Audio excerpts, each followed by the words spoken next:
शिव महापुराण की कथा अध्याय 3। श्री शिवाय नमस्तुभ्यं। हर हर महादेव। आप सभी मित्रगणों को बहुत बहुत शुभकामनाएं श्रावण मास की। शिव महापुराण अध्याय 3 श्री रुद्र संहिता पंचम खंड। शिव विषय भगवान शिव का देवताओं को विष्णु के पास भेजना। ब्रह्मा जी बोले, हे नारद, इस प्रकार सब देवताओं ने त्रिलोकीनाथ भगवान शिव को उन तीनों तारक पुत्रों के आतंक के विषय में सब कुछ बता दिया। तब सारी बातें सुनकर भगवान शिव बोले, हे देवताओं, मैंने तुम्हारे कष्टों को जान लिया है। मैं जानता हूँ कि तारकाक्ष, कमलाक्ष और विदोन्माली ने तुम्हें बहुत परेशान किया हुआ है, परंतु फिर भी ये तीनों पुण्य कार्यों में लगे हुए हैं। वे तीनों मेरे भक्त हैं और सदा मेरे ध्यान में निमग्न रहते हैं। भला मैं अपने भक्तों को कैसे मार सकता हूँ? वे तीनों तारक पुत्र पुण्य संपन्न हैं। वे प्रबल होने के साथ साथ भक्ति भावना भी रखते हैं। जब तक उनका पुण्य संचित है और वे मेरी आराधना करते रहेंगे, मेरे लिए उन्हें मारना असंभव है, क्योंकि स्वयं ब्रह्मा जी के अनुसार मित्रद्रोह से बढ़कर कोई पाप नहीं होता। जब वे तीनों असुर नियम पूर्वक मेरी पूजा आराधना करते हैं, तो मैं क्यों बिना किसी ठोस कारण से उनका वध करूं? हे देवताओं, इस समय में तुम्हारी कोई सहायता नहीं कर सकता, अतः तुम सब श्री हरि विष्णु की शरण में जाओ। अब वे ही तुम्हारा उद्धार करेंगे। भगवान शिव जी की आज्ञा पाकर सभी देवताओं ने उन्हें पुनः हाथ जोड़कर प्रणाम किया और श्री हरि विष्णु से मिलने के लिए उनके निवास बैकुंठ लोक की ओर चल दिए। उन्होंने अपने साथ मुझ ब्रह्मा को भी ले लिया। बैकुंठ लोक पहुंचकर सब देवताओं ने भक्तिपूर्वक श्री हरि को प्रणाम किया और उन्हें भगवान शिव द्वारा कही गई सब बातों से अवगत कराया। देवताओं की बातें सुनकर भगवान विष्णु बोले, हे देवताओं, यह बात सत्य है कि जहाँ सनातन धर्म और भक्ति भावना हो, वहाँ ऐसा करना उचित नहीं होता। तब देवता पूछने लगे कि प्रभु, हम क्या करें? हमारा दुख कैसे दूर होगा? प्रभु, आप शीघ्र ही उन तारक पुत्रों के वध का कोई उपाय कीजिए, अन्यथा हम सभी देवता अकाल ही मृत्यु का ग्रास बन जाएंगे। भगवान, आप ऐसा उपाय कीजिए जिससे वे तीनों असुर सनातन धर्म से विमुख होकर अनाचार का रास्ता अपना लें, उनके वैदिक धर्म का नाश हो जाए और वे अपनी इंद्रियों के वश में हो जाएं। वे दुराचारी हो जाएं तथा उनके सभी शुभ आचरण समाप्त हो जाएं। तब देवताओं की इस प्रार्थना को सुनकर भगवान श्री हरि विष्णु एक पल को सोच में डूब गए। तत्पश्चात बोले, तारक पुत्र तो स्वयं भगवान शिव के भक्त हैं, परंतु फिर भी जब तुम सब मेरी शरण में आए हो तो मैं तुम्हें निराश नहीं करूँगा, तुम्हारी सहायता अवश्य ही करूँगा। तब श्री हरि विष्णु ने मन ही मन यज्ञों का स्मरण किया। उनका स्मरण होते ही यज्ञगण तुरंत वहां उपस्थित हो गए। वहां श्री हरि को नमस्कार करके उन्होंने पूछा कि प्रभु, आपने मुझे क्यों यहाँ बुलाया है? तब श्री हरि मुस्कुराए और बोले कि हम तुम्हारी सहायता की आवश्यकता है, इसलिए हमने तुम्हारी स्मरण किया है। तब वे देवराज इंद्र से बोले कि हे देवराज, आप त्रिलोक की विभूति के लिए यज्ञ करें। यज्ञ के द्वारा ही तारक पुत्रों के तीनों पुरों का निवास हो संभव है। भगवान श्री हरि विष्णु के ये वचन सुनकर सभी देवताओं ने आनंद पूर्वक विष्णु जी का धन्यवाद किया और उन्हें प्रणाम करने के पश्चात यज्ञ के ईश्वर की स्तुति करने लगे। तत्पश्चात बहुत विशाल यज्ञ का आयोजन किया। सविधि उन्होंने उत्तम यज्ञ भक्ति भावना से आरंभ किया। यज्ञ अग्नि प्रज्वलित हुई। यज्ञ पूर्ण होने पर उस यज्ञ कुंड से शूल शक्तिधारी विशालकाय हजारों भूतों का समुदाय निकल पड़ा। तत्पश्चात अनेक रूपों से युक्त नाना वेशधारी कालाग्नि रुद्र के समान तथा काल सूर्य के समान प्रकट हुए। उन भूतों ने भगवान विष्णु को नमस्कार किया। उन भूतगणों को आज्ञा देते हुए विष्णु जी बोले, हे भूतगणों, देव कार्य को पूरा करने के लिए तुम जाकर त्रिपुरों को नष्ट करो। विष्णु जी की आज्ञा सुनकर वे भूतगण दैत्यों के उस महासुंदर नगर त्रिपुर की ओर चल दिए।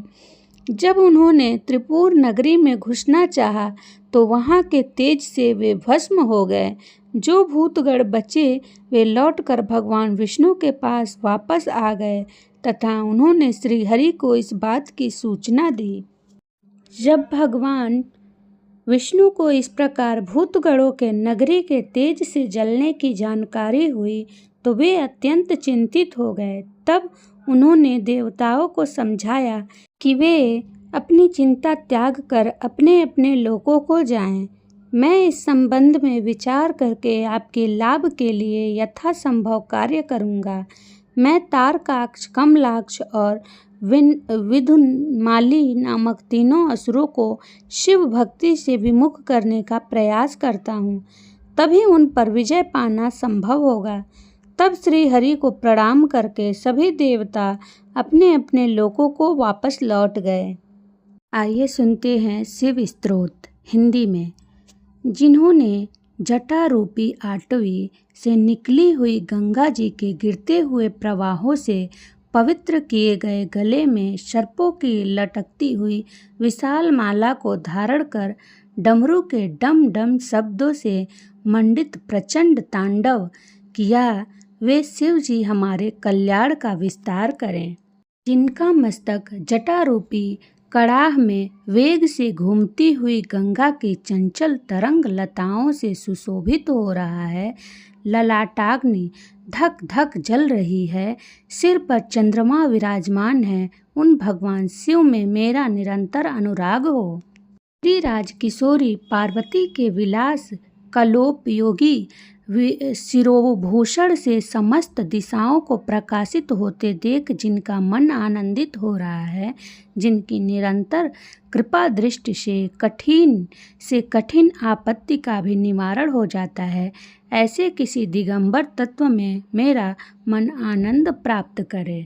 जिनके जटाजूटवर्ती भुजंगों के फड़ों की मड़ियों का फैलता हुआ पिंगल प्रभापुंज दिशा रूपिणी अंगनाओं के मुख पर कुमकुम राग का अनुलेप कर रहा है, मतवाले हाथी के हिलते हुए चमड़े का उत्तरीय वस्त्र चादर धारण करने से स्निग्ध वर्ण हुए, उन भूतनाथ में मेरा चित्त अद्भुत विनोद करे। इनकी चरण पादुकाएं इंद्र आदि समस्त देवताओं के प्रणाम करते समय मस्तकवर्ती कुसुमों की धूल से धूस रहित हो रही हैं। नागराज के हार से बंधी हुई जटा वाले वे भगवान चंद्रशेखर मेरे लिए चिरस्थायी संपत्ति के साधक हों। जिन्होंने ललाट वेदी पर प्रज्वलित हुई अग्नि के स्फुलिंगों के तेज से कामदेव को नष्ट कर डाला था, जिनको इंद्र नमस्कार किया करते हैं, सुधाकर की कला से सुशोभित मुकुट वाला वह श्री महादेव जी, उन्नत विशाल ललाट वाला जटिल मस्तक हमारी संपत्ति का साधक हो। उन्होंने अपने विकराल भाल पट्ट पर धक धक जलती हुई अग्नि में प्रचंड कामदेव को हवन कर दिया था। गिरिराज किशोरी के स्तनों पर पत्र भंग रचना करने के एकमात्र कारीगर उन भगवान त्रिलोचन में मेरी धारणा लगी रहे। जिनके कंठ में नवीन मेघमाला से घिरी हुई अमावस्या की आधी रात के समय फैलते हुए दुरूह अंधकार के समान श्यामता अंकित है, जो गज चर्म लपेटे हुए हैं। वे संसार भार को धारण करने वाले चंद्रमा से मनोहर कांति वाले भगवान गंगाधर मेरी संपत्ति का विस्तार करें। जिनका कंठ देश खिले हुए नीलकमल समूह की श्याम प्रभा का अनुकरण करने वाली हरिणी की सी छवि वाले चिन्ह से सुशोभित हैं, जो कामदेव, त्रिपुर भव, दक्ष यज्ञ, हाथी, अंधकासुर और यमराज का भी उच्छेदन करने वाले हैं, उन्हें मैं भजता हूँ। तो अभिमान रहित पार्वती की कला रूप कदम्ब मंजरी के मकरंद स्रोत की बढ़ती हुई माधुरी के पान करने वाले मधुप हैं तथा कामदेव, त्रिपुर भव, दक्ष यज्ञ, हाथी, अंधकासुर और यमराज का भी अंत करने वाले हैं, उन्हें मैं भजता हूँ। उनके मस्तक पर बड़े वेग के साथ घूमते हुए भुजंग के फुफकारने से ललाट की भयंकर अग्नि क्रमशः धधकती हुई फैल रही है। धीमी धीमी बजते हुए मृदंग के गंभीर मंगल घोष के क्रमानुसार जिनका प्रचंड तांडव हो रहा है, उन भगवान शंकर की जय हो।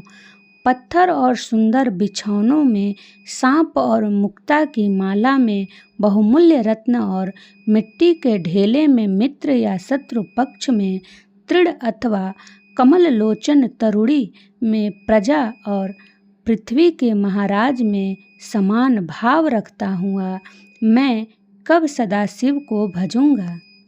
सुंदर ललाट वाले भगवान चंद्रशेखर में दत्त चित्त हो अपने कुविचारों को त्याग कर गंगा जी के तट पर वर्ती निकुंज के भीतर रहता हुआ सिर पर हाथ जोड़ डबडबाई हुई विह्वल आँखों से शिव मंत्र का उच्चारण करता हुआ मैं कब सुखी होऊंगा।